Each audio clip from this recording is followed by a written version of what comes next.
Olha, eu vou entrar num tema polêmico hoje e acho até saudável você discordar de mim. É sobre o vídeo do humorista Léo Lins censurado a pedido do Ministério Público. O Léo Lins reclamou da censura e disse uma frase que para mim é a chave do caso. Ele falou que todas as polêmicas em que ele se envolveu têm relação com piadas que ele contou num palco. E ele acha que proibir piadas no palco é o equivalente a proibir socos no ringue de boxe. Que frase interessante. Salve galera, eu sou o Maurício Ricardo. Inscreva-se, ative o sininho, deixe o like ou dislike e comente. Seu comentário soma, especialmente quando se trata de assuntos polêmicos como esse. Antes de mais nada, o caso Léo Lins, o recente, não é apenas mais um caso de piada censurada. Ele envolve um monte de coisas e houve um flagrante abuso da justiça, na minha opinião. O que não quer dizer que o Léo, ou quem quer que seja, tem o direito de falar o que quiser, porque é piada. Não é assim que a coisa funciona. Mas antes de falar da parte absurda do processo, me permita começar pela parte em que eu discordo do Léo. Vamos dissecar a frase dele. Proibir piadas no palco é o equivalente a proibir socos no ringue de boxe. Então, na verdade, essa frase não faz o menor sentido. Por quê? Porque socos abaixo da linha da cintura, por exemplo, são sim proibidos no ringue de boxe. Não é qualquer soco que você pode dar só porque está num ringue de boxe. Ah, eu estou lutando boxe, vou dar um murro na bolsa escrotal do cara. Não pode. Não pode ir lá no boxe, isso é chamado de regra, não de censura. Eu acho que regras de esporte e liberdade de expressão são coisas diferentes demais para a gente colocar no mesmo balaio.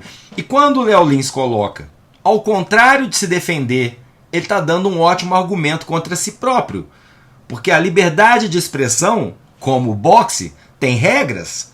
A gente vem discutindo isso aqui nos últimos dias. Toda atividade humana é regida por regras, para que não sejamos bárbaros, regras de convivência. Outro exemplo equivocado usado pelo Léo Lins na sua defesa é quando ele diz que o vídeo dele sequer feriu as diretrizes da comunidade do YouTube, estava monetizado, o que comprovaria que a censura é absurda. Eu vou chegar no aspecto absurdo da censura, mas não passa pelas diretrizes internas do YouTube, de forma alguma, porque regra de mídia social também não é legislação soberana de um país. Uma ordem do Tribunal de Justiça de São Paulo, a pedido do Ministério Público, não é a decisão unilateral de uma plataforma de entretenimento ou informação, sei lá o quê. E só aqui, no debate das regras da comunidade, eu abro espaço para 3 ou 4 vídeos, porque o tema é amplo. Eu estava pesquisando agora, só entre julho e setembro do ano passado, o YouTube tirou do ar 5.600.000 vídeos. Isso mesmo, o YouTube derrubou 5.600.000 vídeos em alguns meses pelo que ele chama de violação das diretrizes da comunidade. Defensores das Big Techs, onde está seu Deus agora? No meu outro canal, Charges, eu tenho dezenas de vídeos que o YouTube chama de parcialmente bloqueados, mas que na verdade foram retirados do ar mesmo. Eu fiz o teste, eles não rodam aqui nem no exterior, e todos foram excluídos por violarem as regras da comunidade. Só que todos eram paródias musicais com letras que não ofendiam ninguém. Foram retirados porque alguma multinacional da música reconheceu a melodia e mandou bloquear. Porque ela, a multinacional ou o artista, não permitem o uso de paródia.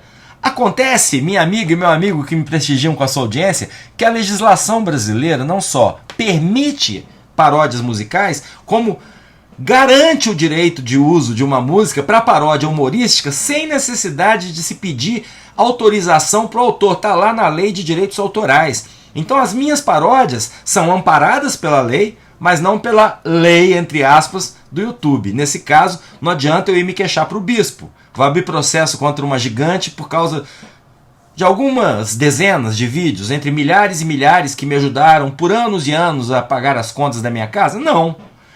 Mas eu estou diferenciando lei e regra de comunidade justamente para, mais uma vez, respondendo ao argumento do Léo Lins, dizer que uma coisa é uma coisa e outra coisa é outra coisa. Frase que eu, inclusive, já usei essa semana. Finalmente, para parar de rebater os argumentos do humorista e passar a defender a parte em que eu, na minha humilde opinião, acho que o Léo Lins está coberto com o manto da razão. Vale lembrar que é errada a afirmação dele de que todas as polêmicas em que ele se meteu surgiram de piadas contadas num palco, como eu disse na abertura. Essa afirmação serve para o caso do cara que comprou o ingresso, foi assistir o show e indignou-se com o que ele viu lá no palco e depois correu ainda para entrar com um processo, sei lá. Mas não serve de forma alguma para o show que ele faz em ambiente fechado, para o seu público que pagou para ver, mas depois coloca aberta e gratuitamente numa plataforma genérica como é o YouTube para ganhar com monetização ou ficar mais popular. Eu mesmo conheço várias piadas polêmicas do Léo Lins e nunca paguei para ir num show dele, para vê-lo no palco. Então há que se frisar a diferença entre pagar para ver uma peça ou um stand-up, sabendo exatamente o que lhe espera, e clicar numa thumb chamativa ou num título e se deparar com uma piada que você não só jamais pagaria para assistir, como acha tremendamente ofensiva para você mesmo ou para pessoas da mesma orientação sexual, para sua comunidade ou para sua etnia. Estou conseguindo me expressar? O YouTube é maravilhoso porque gente que curte o humor pesado do Léo Lins pode conhecer o trabalho dele num vídeo monetizado e depois ainda pagar para ver o show. Mas e quem clica e em vez de achar diversão, se vê representado na piada de uma forma desrespeitosa e ofensiva? Tem que aceitar? Tem só que aceitar e mais nada? Porque ele disse a piada num palco em Curitiba e eu tô vendo o vídeo em Monte Alegre de Minas? Há de se saber a diferença entre YouTube e teatro, porque essa diferença existe no caso dos mais diversos palcos e telas. Tem filme e série que mostram nudez e sexo no Netflix, por exemplo. No YouTube não pode. Tem sexo explícito em sites pornôs. Na Netflix não tem. Então, já disse aqui, nem todo mundo concorda, mas eu não faço parte do time que acha que se for piada vale tudo, porque, como eu já disse também aqui, a sociedade muda. A sociedade evoluiu. E as piadas acompanham esse avanço, ou deveriam acompanhar. O que pouquíssima pessoa entendeu nessa última polêmica do Léo Lins é que a sentença contra ele é flagrantemente, na minha opinião leiga, inconstitucional. Porque prevê o seguinte, eu vou ler: proibição de manter, transmitir, publicar, divulgar, distribuir, encaminhar ou realizar download de quaisquer arquivos de vídeo, imagem ou texto com conteúdo depreciativo ou humilhante em razão de raça, cor, etnia, religião, cultura, origem, procedência nacional ou regional, orientação sexual ou de gênero, condição de pessoa com deficiência ou idosa, crianças, adolescentes, mulheres ou qualquer categoria considerada como minoria ou vulnerável. Proibição de realizar em suas apresentações quaisquer comentários em relação às minorias citadas acima. Gente, a Constituição proíbe censura prévia.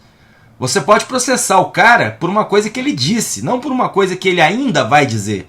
O conteúdo precisa ser apreciado caso a caso para depois, a posteriori, se discutir se ele é depreciativo ou humilhante, ou se não é. E antes que venham aqui me falar dos perfis que o Xandão tirou do ar, eu já me antecipo. Cada caso é um caso. Nas decisões tomadas pelo ministro Alexandre, o pano de fundo era a tentativa do STF de se conduzir um processo eleitoral sem fake news, sem discurso de ódio que colocasse a segurança das pessoas em risco. E quando se trata de defender o Estado democrático de direito, a própria Constituição é bastante clara e bastante dura. Eu me lembro que no começo do inquérito das fake news, o próprio Alexandre de Moraes dizia: eu não estou censurando o cara, eu estou derrubando canais que continuamente mentem e atacam a democracia. O dono pode até abrir outro canal. E o que aconteceu depois? Gente como o Alan dos Santos abriu repetidos novos canais para continuar praticando o mesmo crime. Depois foi condenado no Rio Grande do Sul por um caso de fake news e discurso de ódio ligado àquela exposição Queer Museum, sem ter nada a ver com o Xandão. E veio o processo eleitoral, o ataque coordenado e golpista contra as urnas eletrônicas e membros do STF. É uma outra história, que também me incomoda pela lentidão e pela falta de foco. A volta à normalidade democrática também exige o fim desse tipo de decisão monocrática de censura que o ministro vinha tomando. Mas já voltamos à normalidade democrática? Vamos voltar algum dia? São perguntas para a gente responder em outro vídeo. Mas hoje sobre o Léo Lins. Fazer piada batendo no mais fraco é fácil. Muito se fala em lacração, cultura do cancelamento, exagero identitarista, mas a mesma internet que popularizou um monte de humoristas que acham que vale tudo a pretexto de ser piada, é a internet onde as minorias encontraram força para lutar contra o preconceito e dizer: eu não quero mais virar piada por causa da minha cor de pele, minha deficiência ou minha orientação sexual. É uma nova consciência, uma evolução que ganhou respaldo legal.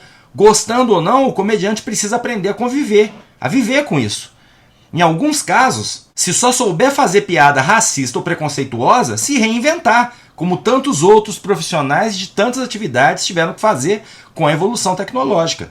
Mas censura prévia é inaceitável, é inconstitucional, e eu não vou botar no mesmo saco um comediante que adora polêmica, ofensa e transgressão, magoa grupos minoritários sim e deve ser cobrado pelos absurdos que fala, com outro tipo de censurado, gente que estava regimentando pessoas com mentiras e repetidamente para acabar com a democracia e implantar uma ditadura de extrema direita, inclusive repetindo aqui uma receita que todo mundo já viu e conhece, porque tem funcionado em alguns outros países. Foi claro? Eu sou o Maurício Ricardo, inscreva-se nesse canal, ative as notificações, deixe o seu like ou o seu dislike, seu comentário, que é muito importante. Lute pela democracia.